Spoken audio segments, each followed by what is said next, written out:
The NFL just made a big change in their rules, specifically on how to tackle. The hip drop tackle has now been officially banned in the NFL. And if you're asking what the hip drop tackle is, there's no, I guess, clear definition of what it is. It's essentially the way the player's being brought down. Essentially, they're saying by being dragged down by the hip, and it's caused injuries. I think Mark Andrews' injury, if I'm not mistaken, was considered a hip drop tackle. And that's kind of the one that I feel like moved mountains, if I'm being honest. That was the one that got a lot of attention. There had been, I know Tony Pollard, I think, broke his leg last year on attack. I think San Francisco was the team, but the Andrews play was one because it was like the textbook definition where essentially the player tackles from behind and pretty much uses all of his body weight to bring the player down. Honestly, we could have broken a hip drop down, but if we have, I don't know if that's called fucking tackling though.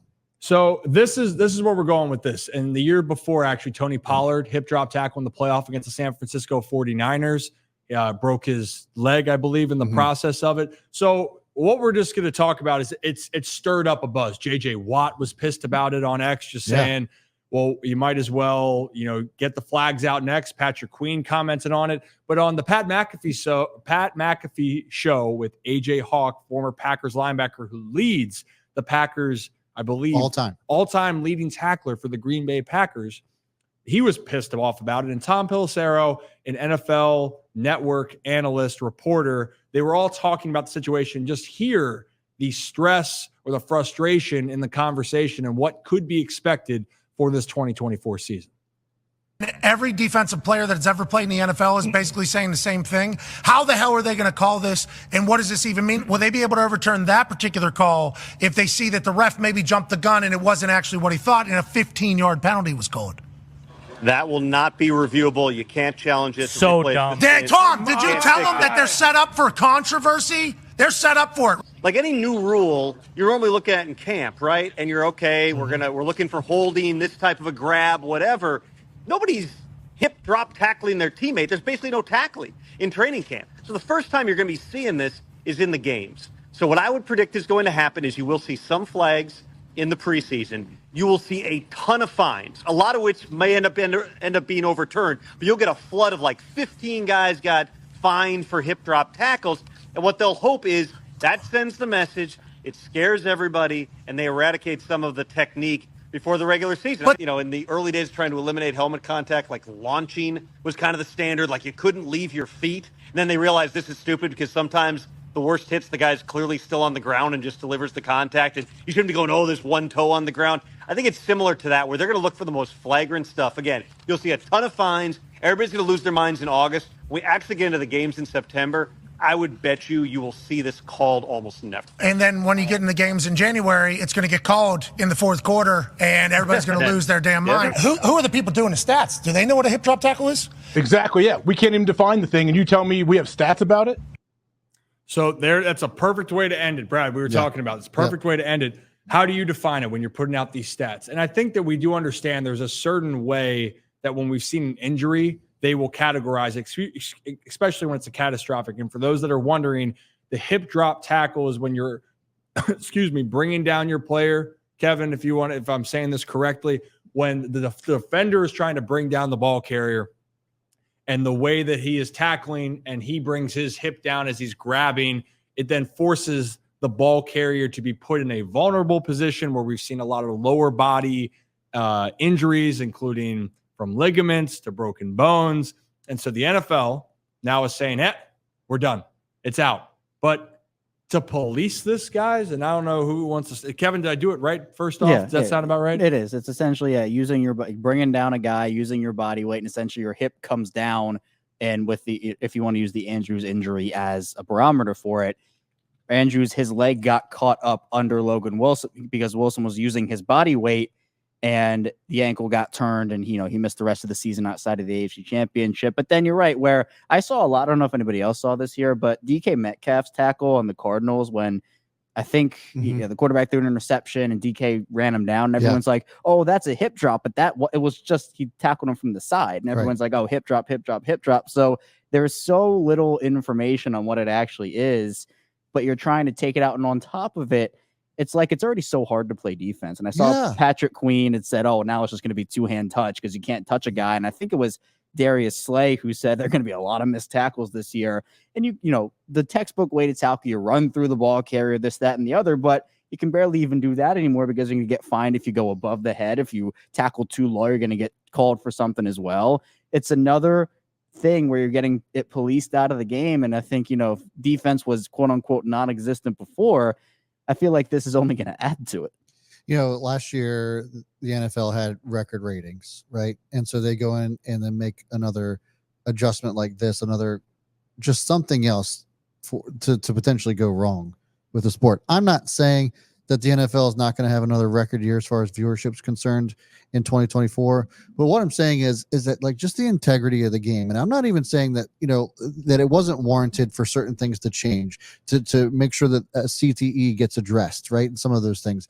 But when you take a look at what's actually happening now, it is going to be a flag football. It is going to be 2-hand touch. The reason that we watch football is to watch grown men hit each other. That's why we loved it in the first place. And now you're basically just taking all of that away, and it's nothing but let's just score as many points as we possibly can, and that's just how it's going to be.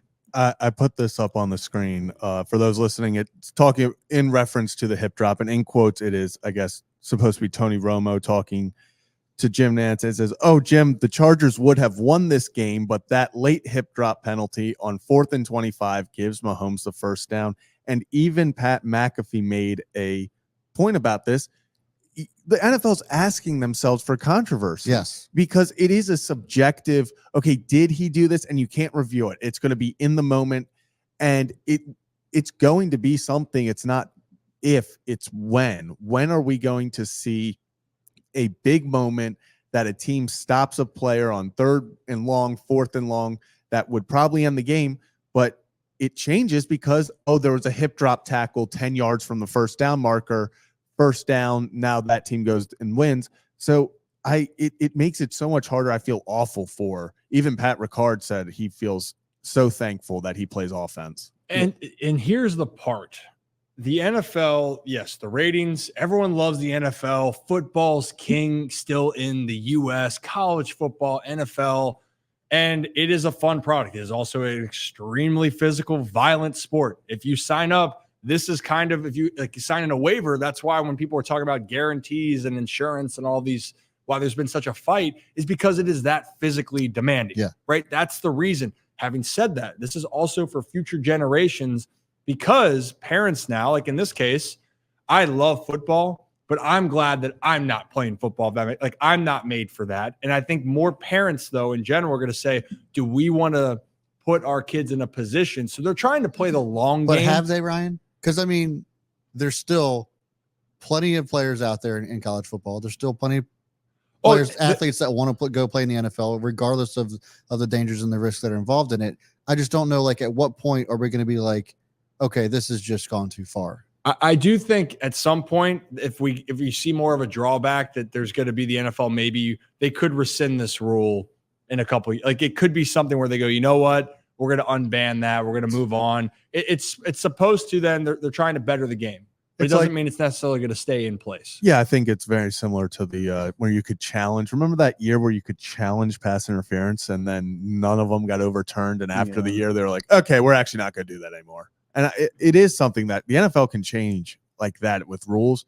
And I could very well see this being 1 or 2 years and then them being like, either it's not called at all or it's just out of the game. And speaking of challenges, the NFL actually did approve a new rule. This was big. That now if you get one of your first 2 challenges correct, you automatically get a 3rd challenge. I do like that. Yeah, that's a great rule because it should be you have to get one back, because I hate when teams lose one right off the bat and then suddenly something questionable happens later in the game and they're like, oh, he could challenge that, but do you want to lose your last challenge on that? And you shouldn't have to go 2 for 2. If you get one right, you get that back. Right. I love that. You're right. It's hey, go 2 for 2, you get a 3rd one. And that's like, well, as soon as you lose your first one, you're like, well, Can't do that now. Well, and also I think that can help in these moments where there's been some controversies, or you can kind of be able to review it. I think that puts everyone's mind more at ease. But Brad, that's just the thought process. Not that I agree with it, but I think the NFL is trying to play the long game. But I think you're right. And athletes have come out and said this. Some will say, you know what? If I knew then, maybe I wouldn't play. But a lot of people were like, this gave me a life that changed my life. It changed my family's life, and I will live with the effects of that. That's essentially, when you move forward, the next generation, you have to make the choice. Some people, this is their way out. Other people are going to say, you know what? I'm going to find a different path. And I think whatever way, you got to be okay with that. But the NFL, at least right now, they're trying to say, is there a way we can try to make it a little safer? And also, let's just be honest, guys. What sells? Offense. Yeah. Who That's wants what to I see was more gonna say. points? Kevin, That's what I was right? gonna say. What, even though you cheat in fantasy, offense. Well, that's why I get cheated, so I could get more offense on my team. But defense wins games, but offense sells. And I'm not saying the NFL are making these rules just for the offense. I mean, they are making an effort to make the game better. But at what point is this just gonna like muck the game all up? Where we're gonna have all these different penalties coming out, and then there's going to be the controversy that there is going to be controversy all year because of this, not only just because of the rule, but the NFL referees have proven to have gotten worse over the last 5 years, last 10 years, whatever you want to call it. So again, the tweet that Zach pulled up where it's like, oh, well, would have been a 4th and 25, but look at that hip drop that wasn't really a hip drop, and now Mahomes has a first down. I get that. Again, if the game is like 6-3 and it's a defensive struggle, people are going to say this game is so terrible. No one wants to watch this. Why am I tuning in? But if it's 40-38 and it's coming down to the wire and all this explosive offense happen, everyone's like, like that Rams Chiefs game a couple of years ago. It was like 50 to something or whatever it was. Yep. People loved that. But I think the art of defense has been lost. And again, the NFL is trying to make the game safer. I'm not saying they're not, but and again, it just feels like you can't really play defense anymore. I think Jacob makes a great point. You know how to make the game safer, and the athletes keep talking about it? Yep. Yeah. Jacob, thank you right here. Great comment. Yeah. They need to mandate. MetLife first. NFL cares about player safety until it comes to banning turf. So what Jacob's saying, for those that are just listening, Jacob said they need to mandate natural grass fields, and Ollie agrees. Where is he? Oh, he's in the middle. There he is. Oh. And you know what? This Here there he is. And then rightfully so, this has pissed off Ollie for years. Since he was born 20 months ago. All right, It's Ollie, really let him know. bothered him. We should get Ollie's opinion. Ollie, what do you have to say about this? Yeah, he's disgusted. You know what? I've seen that look. Wolf. That's every time I take away his food because he's eating too much. Oh, there he is. Oh, what a good boy. There he is. Good kid. So I am curious about. There was another rule change that has been brought to the committee, and I really want to talk to Nick more about this. I was hoping he was going to be here tonight, but if this actually goes through, we definitely have to chat with him about this new kickoff rule. Have you seen this? Mm-hmm. Oh yeah. Just explain a little bit. It's still in the works here, but explain what would happen. This could determine the fate of the kickoff in general. But there's a couple of rules being proposed that the kicker will be by himself. The kicker will set up the ball at his own 35-yard line, and after kicking it, he won't be able to cross midfield until the ball is in play. The ball will be considered in play if the returner catches it, or if the ball hits the ground, landing in the end zone, or the ball gets into in the landing zone, or if the ball gets in the end zone, which at the 35-yard line, he's going to kick in the end zone every single time. The coverage team will be lined up together. Other 10 players in the kicking team will be lining up at the receiving team's 40-yard line. Each player has at least 1 foot on the 40 before the play can start. Most of the receiving team will be at the 35-yard line, and they have a 5-yard setup zone that runs from its own 30 to 35-yard line. The receiving team can have 2 returners. Receiving team can put 1 or 2 returners back into the football field. So really, the big kicker here is and no fair catches as well. Touchback is at the 40-yard line. So it would just eliminate kickoff, the return specialist game altogether. Yeah. And maybe it could, sorry, I should take that back. There could still be an element, but it's going to drastically change. Like back then in the last 10 years, I saw Houston's comment about the defense, the style of play, the physicality and what you do. That was a certain style of play that really did intimidate. And you heard Tom Brady talk about it. I didn't want to throw it over the middle because if I did, it could put my player at risk. I Yeah. can't lose this guy. In the return game, Jacoby Jones taking the ball out, making these types of big plays. Not saying that it's not going to happen as much, but it's happening. Well, less and actually, less. the point of this is they supposedly think that this will increase returns. If the touchback is at the 35, it will stop teams from kicking it into the end zone. So they believe that from what the special teams coach said, if they put it at the touchback is at the 35, they believe it'll be a 70% return rate. And if it's at the 30, it goes to about 50 to 60, and they want over 50% of kicks returned. Well, that's not going to happen. Yeah, you know what it is? It's going to be more touchbacks. It's all. for offense. Well, Again, yeah, that's no, what it is. they want. How do we They get want- more they offense? want But we points. take out half the field. Hey, Yeah, you But know, that's my point, though. Like, if you're a special teams coordinator, just be like, kick it out of the end zone every time, because we're not risking that. So why don't we put our hands in, guys? It's essentially what the NFL is doing. You can put your hands up. It's points on 3. 1, 2, 3 points. There it is. So there, But there you go, would love to Kevin. get Nick's opinion on that. When he's on the show next. We will have to do that next time. Kevin, you do that one more time.